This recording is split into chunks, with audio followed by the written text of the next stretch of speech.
মহান বিজয় দিবসের সূর্যোদয়ের সাথে সাথে রাষ্ট্রপতি মোহাম্মদ শাহাবুদ্দিন ও অন্তর্বর্তী সরকারের প্রধান উপদেষ্টা ডক্টর মোহাম্মদ ইউনূস শ্রদ্ধা নিবেদনের পর সবার জন্য উন্মুক্ত করে দেওয়া হয় জাতীয় স্মৃতিসৌধ।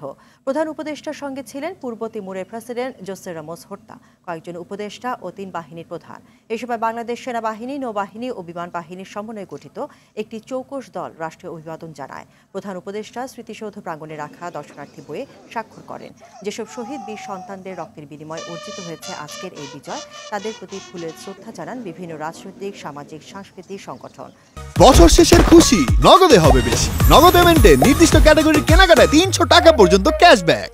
শ্রদ্ধা জানান বিভিন্ন শ্রেণী পেশার মানুষ। উপদেষ্টারা বলেন, 2024-এর বিজয়ের মধ্য দিয়ে স্বাধীনতা পূর্ণতা পেয়েছে।